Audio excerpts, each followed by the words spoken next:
नमस्कार साथियों, इस वीडियो में मैं आपको आज परीक्षा में प्रश्न पत्र में अपने प्रश्न का उत्तर सर्वश्रेष्ठ तरीके से कैसे लिखें, ये कुछ रहस्य बताने जा रही हूँ, उसके सूत्र बताने जा रही हूँ। यदि आपने वीडियो को पूरा नहीं देखा, कहीं स्किप कर गए, तो हो सकता है कोई सूत्र, कोई टिप्स आप ना सुन पाए।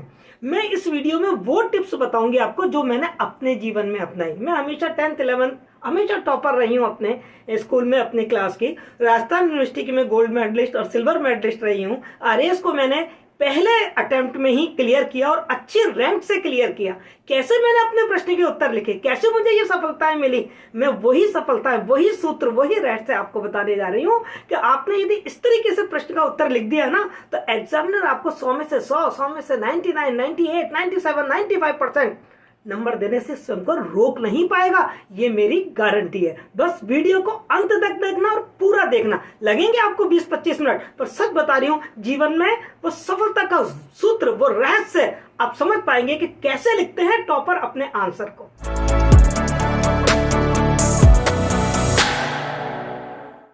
नमस्कार बच्चों, बहुत सारे बच्चे मेरे पास आते हैं और अपने परीक्षा परिणाम से बड़े असंतुष्ट होते हैं। वो उन्हें अपने अंक पसंद नहीं आते, कहते हैं मैडम सब कुछ सही लिखा था लेकिन नंबर बहुत कम आए। क्या कारण है? कारण तो जरूर कुछ ना कुछ है इसके पीछे। आज मैं उसी कारण के बारे में इस वीडियो में आपको बताऊंगी।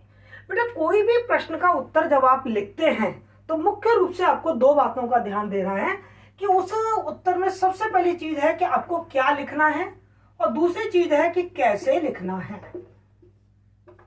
ठीक है ना? क्या में आएगा कि आपका जो प्रश्न है उसमें आपसे क्या पूछा गया है। इसके लिए आप प्रश्न को बहुत अच्छी तरीके से पढ़ें। आपके पेपर में जो प्रश्न है वो हिंदी में भी आता है और इंग्लिश में भी आता है। यदि तो आप दोनों भाषाओं में अपने प्रश्न को पढ़ें। कभी कभी दूसरी भाषा में आपको अपने प्रश्न को ज्यादा अच्छी तरीके से समझने में आसानी होती है। तो आप प्रश्न को बहुत ढंग से पढ़ें कि वो आपसे क्या पूछ रहा है, क्योंकि आपको उत्तर में वो लिखना है जो वो पूछ रहा है।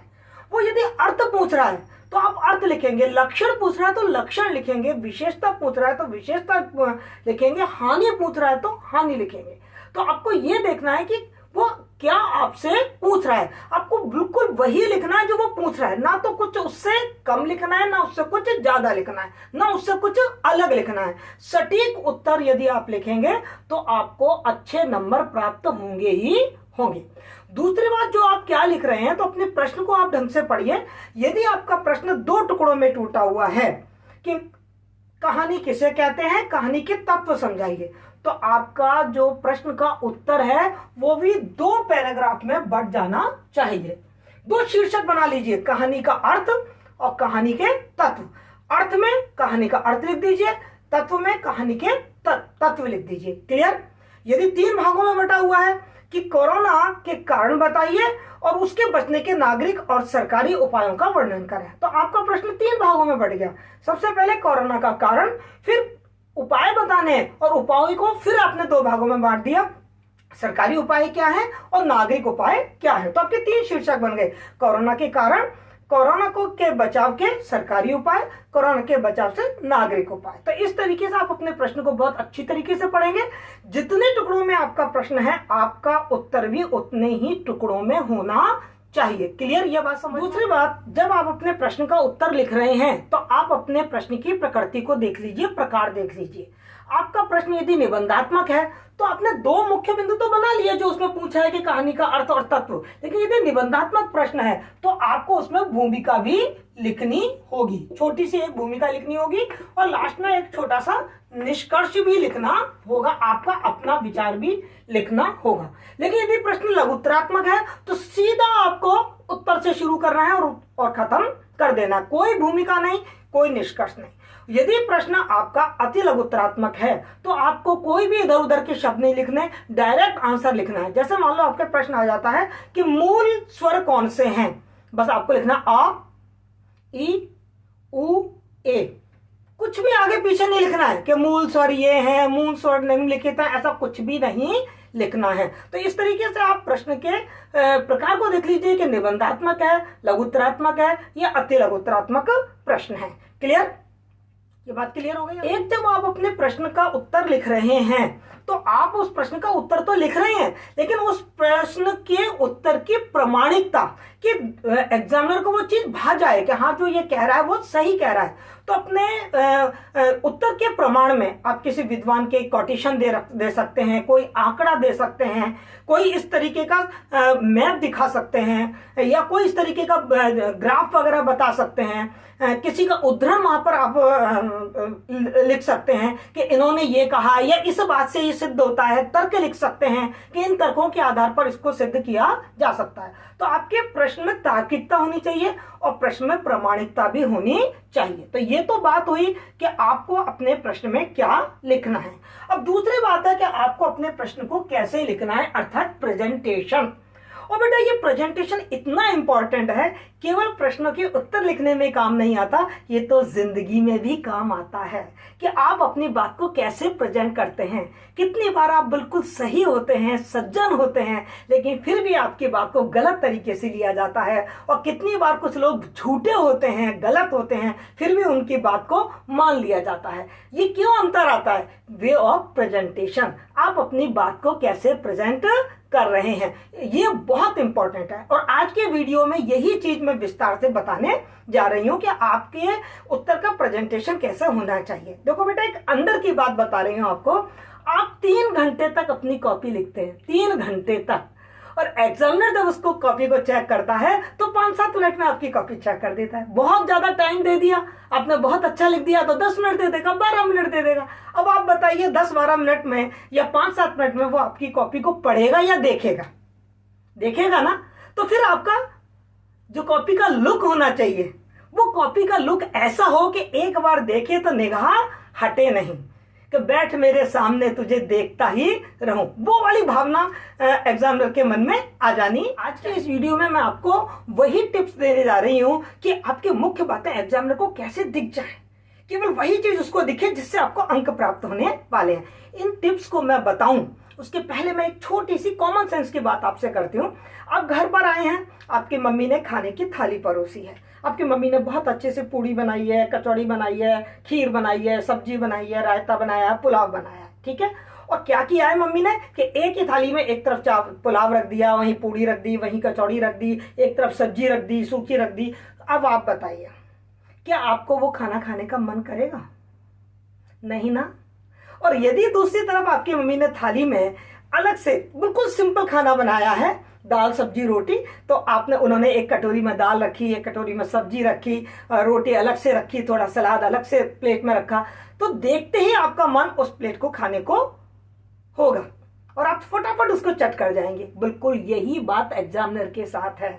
आपकी उत्तर पुस्तिका वही प्लेट है, तो आप अपनी उत्तर पुस्तिका में इस तरीके से चीजों को भरे नहीं। सूचना को आपको भरना नहीं है, बल्कि आपको सूचनाओं को एक सेट पैटर्न में, जो कि एग्जामिनर को देखने में आकर्षक भी लगे और उसका काम भी आसान हो जाए, कम समय में उसको वो चीजें दिख जाएं, उस पैटर्न में आपको वो चीज लिखनी है। जैसे एक अच्छा खाना जब हम देखते हैं तो देखते ही हमारे मुंह में लार आ जाती है, आती है नहीं आती है? ऐसे आपके ऐसे उत्तर को देख के, आपकी साफ सुथरी कॉपी देख के एग्जामिनर के पेन में से नंबर टपकने लगते हैं। और जैसे एक सुस्वादु भोजन करके हमारा मन मस्तिष्क तरोताजा हो जाता है, हम खुश हो जाते हैं, और उस समय हमसे कोई कुछ बेजा भी मांग ले ना, कुछ ज्यादा भी मांग ले, तो हम उसको तुरंत देने को तैयार हो जाते हैं। ऐसे ही जब आपकी कॉपी एक साफ सुथरी, सुंदर, अच्छे राइटिंग में लिखी हुई और अच्छे तरीके से वर्गीकृत कॉपी यदि उसके पास आएगी तो वो आपको अधिक नंबर देगा ही। मतलब यह है कि आपको अपने उत्तर में वो लिखना है जो एग्जामिनर देखना चाहता है। ध्यान रखें, इस दुनिया में हर व्यक्ति कम मेहनत में, कम समय में अधिक आउटपुट चाहता है, और आपका एग्जामिनर कोई दुनिया से, कोई आसमान से उतरा हुआ कोई एलियन नहीं है, दुनिया से कोई अलग व्यक्ति नहीं है, कोई अपवाद स्वरूप व्यक्ति नहीं है, वो भी इसी नेचर का व्यक्ति है। तो यदि उसको आपके उत्तर में जो प्रश्न में पूछा गया वो आसानी से दिख जाता है, आसानी से उसको वो चीज समझ आ जाती है, तो क्यों नहीं उसका मूड अच्छा होगा और क्यों नहीं वो आपको बहुत अच्छे नंबर दे देगा। तो आपको अपने प्रश्न का उत्तर लिखते समय कुछ इस तरीके की कलाकारी दिखानी है कि जो दिखाना चाहते हैं आप और जो देखना चाहता है वो तो उसको तुरंत दिख जाए, और जो आपने दर उधर की बात लिखी है वो उसको दिखे ना। कई बार हम क्या करते हैं, अपने प्रश्न के उत्तर के कलेवर को बढ़ाने के लिए, कि निबंधात्मक प्रश्न है तो उसको बढ़ाने के लिए हम और बातें भी लिखते हैं, लेकिन वो इतनी सारी कथा पढ़ना नहीं चाहता। चाहे 300 शब्दों में प्रश्न का उत्तर पूछा है, वो नहीं चाहता 300 शब्दों में पढ़ना, उसे तो आप कुछ शब्दों में ही दिखा दीजिए कि इस प्रश्न का मूल मूल मूल मूल ये चीज है, वो उसको दूर से। अब उत्तर कैसे लिखें, इस कैसे को भी हम दो भागों में बांट सकते हैं, एक तो उसकी भाषा और दूसरी उसकी शैली। आपके उत्तर की भाषा कैसी है, भाषा में भी हम दो चीजों का विशेष ध्यान रखें। एक तो आपकी हैंड राइटिंग कैसी है, आपका लेख कैसा है। मैं ये नहीं कह रही बहुत जमा जमा के बहुत सुंदर सुंदर आपको शब्द लिखने हैं, पर हाँ आपको इस तरीके से लिखना है कि पढ़ने वाले को झुंझलाहट ना हो, पढ़ने वाला उस चीज को ढंग से समझ पाए, उसको अतिरिक्त मेहनत ना लगानी पड़े, ऐसी आपकी हैंड राइटिंग होनी चाहिए। दूसरी बात, आपकी जो भाषा है उसमें वर्तनी संबंधी अशुद्धियां नहीं होनी चाहिए, व्याकरण संबंधी अशुद्धियां नहीं होनी चाहिए। ये जो अशुद्धियां है ना, ये बिल्कुल उस तरीके से हैं जैसे खाना खा रहे हैं, खाना खाते खाते दाल में कंकर आ गया, उस तरीके से जब ये अशुद्धियां आती है ना, तो जो एग्जामिनर का फ्लो होता है ना, वो एकदम ब्रेक हो जाता है और उसका मूड थोड़ा सा खराब हो जाता है। एक दो कोई गलती हो कहीं तो बात समझ में आती है, लेकिन आपके यदि एक ही वाक्य में दो दो तीन तीन गलतियां हैं, पूरे पेज में आपके 5-7 गलतियां निकल आई, व्याकरण संबंधी भी निकल आई, वर्तनी संबंधी भी गलती निकल आई, और मामूली मामूली शब्दों की, मान लो कोई कठिन शब्द है उसकी वर्तनी गलत हो भी गई तो एक बार एग्जामिनर उसको ओवरलुक कर देता है। लेकिन यदि उसमें बार बार और सिंपल शब्द है, जैसे नहीं लिख रहे हो, छोटी की मात्रा लगा रहे हो, राम की पत्नी छोटी की, तो इस तरीके की जो गलती होती है वो क्षम्य नहीं होती हैं।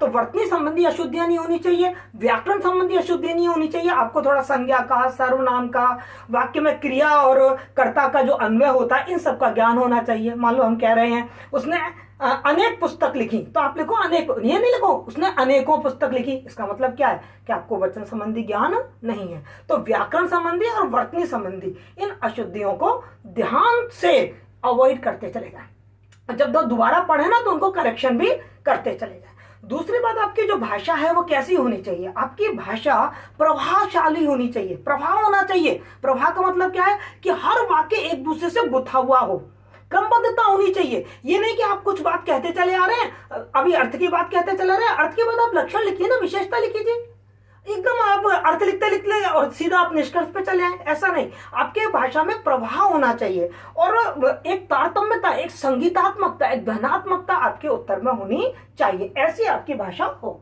भाषा में जो शब्दावली है, जब आप हिंदी में लिख रहे हैं तो आपकी हिंदी की परिमार्जित भाषा ही होनी चाहिए, उसमें विदेशी शब्दों का यथासंभव कम प्रयोग करें। जहां जरूरी है, जो हमारे दैनिक जीवन में काम आते हैं, उन शब्दों का तो हम प्रयोग करें। उसकी जगह यदि हम जबरदस्ती शुद्ध हिंदी का शब्द डालने की कोशिश करेंगे तो वो हमारी भाषा कृत्रिम लगने लगेगी। लेकिन ऐसा भी नहीं लगे कि हम विदेशी शब्दों को उसमें ठूस रहे हैं। बहुत ही स्वाभाविक आपकी भाषा होनी चाहिए, आम बोलचाल की आपकी भाषा होनी चाहिए। तो ये मैंने आपको बताया कैसे में आपकी भाषा कैसी हो, शब्दावली कैसी हो, और व्याकरण संबंधी ज्ञान या वर्तनी संबंधी शुद्धियों पे आपको कैसे ध्यान देना है। दूसरी बात है आपकी शैली, आपका लिखने का तरीका क्या है, आपकी अभिव्यक्ति शैली क्या है। मैं आपको सही बता रही हूँ, लिटरेचर जो का पेपर होता है उसमें ज्यादातर बच्चों के नंबर अभिव्यक्ति शैली के कारण ही कट जाते हैं, क्योंकि वो अपनी बात को कहने का ढंग उनको नहीं आता है। कम शब्द में वो अपनी बातों को कैसे स्पष्ट करें, मुहावरेदार भाषा हो, काव्यात्मक थोड़ी भाषा हो, मतलब प्रश्न का क्या नेचर है उस हिसाब से आपकी भाषा और आपके शब्दों का प्रयोग उसमें होना। बच्चा, उत्तर की शब्दावली को लेकर मैं आपसे एक बात और कहना चाहूंगी, आपके उत्तर की शब्दावली यथासंभव आपके प्रश्न के अनुसार होनी चाहिए। मतलब टर्मोलॉजी जो प्रश्न में जो काम में ली गई है वही टर्मोलॉजी आपको अपने उत्तर में काम में लेनी चाहिए। मान लो जैसे आपका प्रश्न आता है कि बिहारी गागर में सागर भरने वाले कवि हैं, सिद्ध कीजिए। तो आप जब आप इस वाक्य को सिद्ध कर रहे हैं कि बिहारी गागर में सागर भरने वाले कवि हैं, तो आप ये शब्द उद्धृत करेंगे कि बिहारी गागर में सागर भरने वाले कवि हैं। आप ये लिखेंगे बिहारी गागर में समुद्र भरने वाले कवि हैं, ऐसा आप नहीं लिखेंगे। प्रश्न में आपसे पूछा गया है, जैसे आपसे प्रश्न पूछ लिया उपन्यास का अर्थ बताइए, तो आप जो हेडिंग डालेंगे ना वो उपन्यास का अर्थ डालेंगे। प्रश्न आया उपन्यास की परिभाषा समझाइए, तो आप लिखेंगे उपन्यास की परिभाषा। प्रश्न आया, फिर वहां ये नहीं लिखेंगे, कोई दूसरा शब्द काम में, पर्यायवाची शब्द काम में मत लीजिए। मान लो आ गया कि उपन्यास से आप क्या समझते हैं, उपन्यास का आशय स्पष्ट कीजिए, तो आपका हेडिंग आएगा उपन्यास का आशय, ठीक है ना। जैसे आपसे पूछ लिया कि उपन्यास के लक्षण बताइए, तो आप हेडिंग डालेगा आपका उपन्यास के लक्षण, विशेषता नहीं डालेंगे। तो जो टर्मोलॉजी है, जो शब्दावली है, जो प्रश्न में काम में ली गई है, वही आप अपने उत्तर में यथासंभव प्रयोग में ले। तो उससे क्या होगा कि आप सीधा जो एग्जामिनर है वो आपके उत्तर से कनेक्ट हो पाएगा। एक बहुत महत्वपूर्ण चीज है आपके उत्तर का विस्तार क्या हो। यदि आपके पेपर में शब्द सीमा दे रखी है तब तो कोई प्रॉब्लम ही नहीं है, आप उस शब्द सीमा में ही अपने उत्तर को समेटें। ये अलग बात है कि 10 शब्द 8-10 शब्द ज्यादा हो गए कि 10-12 शब्द कम हो गए, वो नहीं इतना मैटर करता है। लेकिन ऐसा नहीं होना चाहिए कि आपसे 80 शब्दों में तो उत्तर पूछा जा रहा है और आप 150 शब्दों में लिख रहे हैं, या 50 शब्दों में पूछा जा रहा है और आप उसको 15 शब्दों में ही समेट दे रहे हैं। इस बात का आप विशेष ध्यान रखें। और यदि पेपर में उत्तर सीमा नहीं दे रखी है तो आपको यह मालूम होना चाहिए कि आपका जो प्रश्न है वो कितने अंक का है, क्योंकि उस अंक से भी यह निर्धारित हो जाता है कि यह प्रश्न निबंधात्मक प्रकृति का है या लघुत्तरात्मक है या अति लघुत्तरात्मक है। और प्रश्न का विस्तार इस तरीके से दें कि आप पूरे पेपर को बहुत ढंग से कर पाए। ऐसा ना हो कि कोई प्रश्न में तो आप अनावश्यक रूप से उसका विस्तार बहुत ज्यादा कर देते हैं, बाद में आपके पास समय नहीं बचता है और आपके आते हुए भी कई सारे प्रश्नों के उत्तर छूट जाते हैं। तो उत्तर सीमा निश्चित करते समय इन सब बातों का आप ध्यान रखें। किस किस बात का ध्यान रखेंगे कि यदि शब्द सीमा दे रखी है वो कितने अंक का है और सही समय पर आपका पूरा प्रश्न पत्र कंप्लीट हो जाना चाहिए। अब आपको मैं थोड़ी सी अलग बातें और बताऊंगी जिससे कि आपका जो उत्तर है वो देखने में खूबसूरत लगे, उसका फिगर बिल्कुल शानदार लगे, एकदम अच्छा फिगर लगे उसका। उस बात का आप ध्यान रखें। जैसा कि मैंने आपको बताया कि आपका प्रश्न कितने टुकड़ों में टूटा हुआ है, आपका उत्तर भी उतने पैराग्राफ में टूटा हुआ होना चाहिए।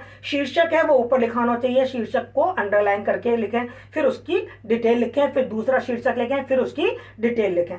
अपने प्रश्न के उत्तर में आपको जगह जगह जो मुख्य चीजें हैं उनको आप रेखांकित करते जाएं। आपने यदि कोई उद्धरण लिखा है तो लेखक का नाम अंडरलाइन कर दिया। जगह जगह आप अपने प्रश्न के उत्तर को अधिक प्रमाणित करने के लिए फ्लो चार्ट का प्रयोग करें, आप मैप का प्रयोग करें, आप ग्राफ का प्रयोग करें, आप चित्रों का प्रयोग करें, फिगर का प्रयोग करें, आंकड़ों का प्रयोग करें। तो इससे आपका जो प्रश्न है उसके उत्तर में से खुशबू आने लगेगी, और जब प्रश्न में से खुशबू आने लगेगी उत्तर में से, तो पेन में से नंबर टपकने लगेंगे। क्लियर? अब आपको ऐसे प्रश्न लिखने के लिए क्या करना है, आपको घर पर दी गई जो समय अवधि है उसमें प्रश्नों के उत्तर लिखने का प्रयास करना चाहिए। और जब आप प्रश्नों का लिखने का प्रयास कर रहे हैं ना, घर पर उत्तर लिखने का प्रयास कर रहे हैं, उस समय ये सब चीज आदत में आ जानी चाहिए। उस समय आप ये ना सोचा मैं घर पर ही तो कर रहा हूं, मैं एग्जाम में तो ये कर लूंगा। नहीं, आपने जो अभ्यास घर पर किया है ना, वही अभ्यास, वही प्रैक्टिस आपका एग्जाम में दिखेगा। क्लियर? तो जब आप प्रश्न का उत्तर लिखें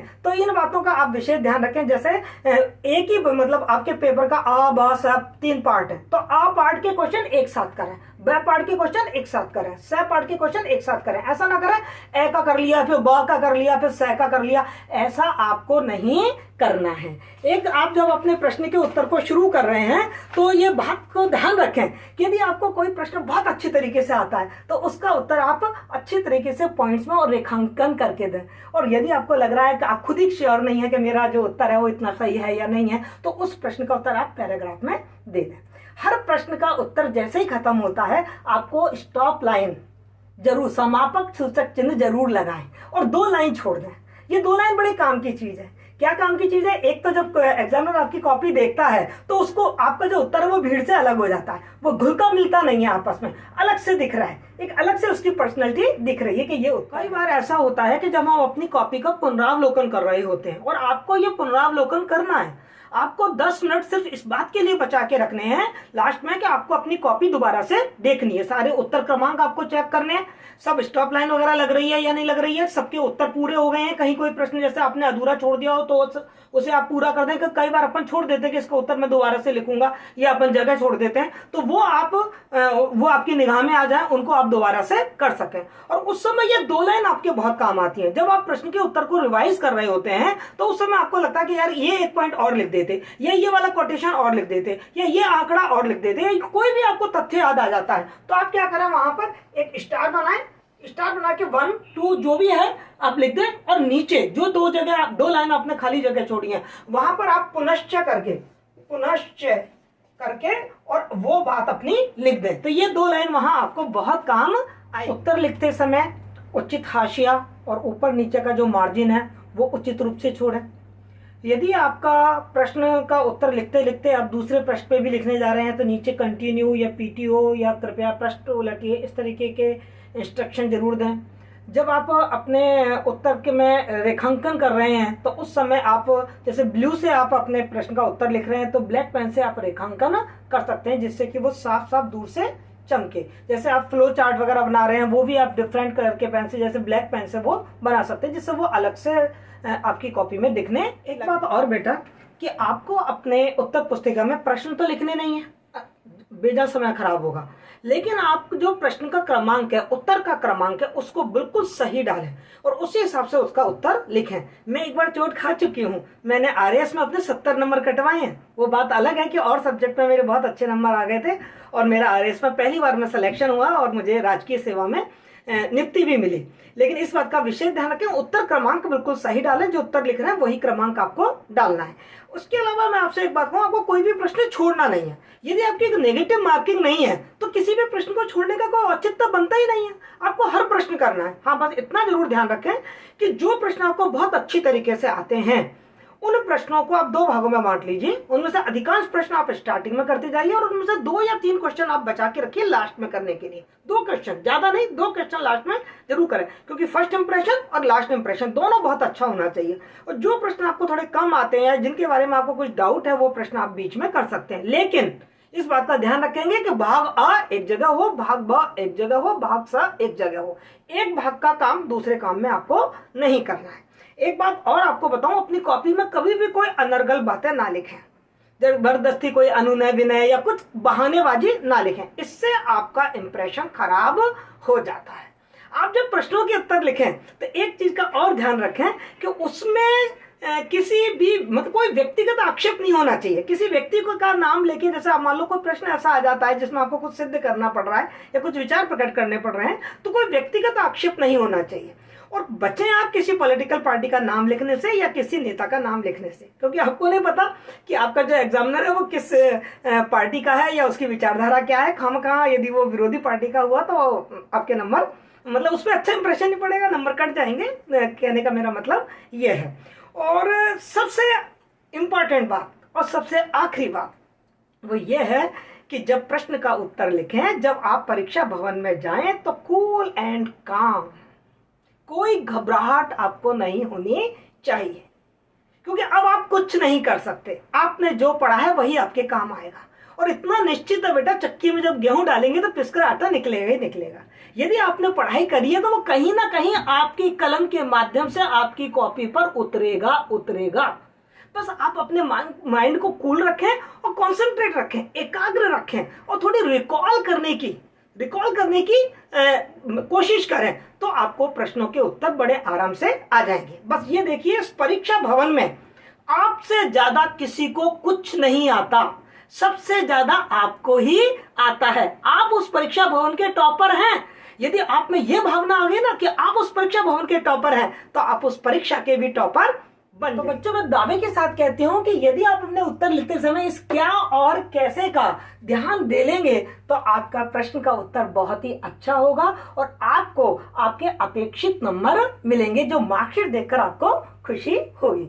यदि आपको मेरी जानकारी पसंद आई है तो इस वीडियो को शेयर करें और मेरे चैनल को सब्सक्राइब करें। और यदि आपका कोई सुझाव है तो कमेंट बॉक्स में अवश्य लिखें। कोई प्रॉब्लम है तो कमेंट बॉक्स में अवश्य लिखें, मैं आपकी समस्या का समाधान करूंगी। Thank you.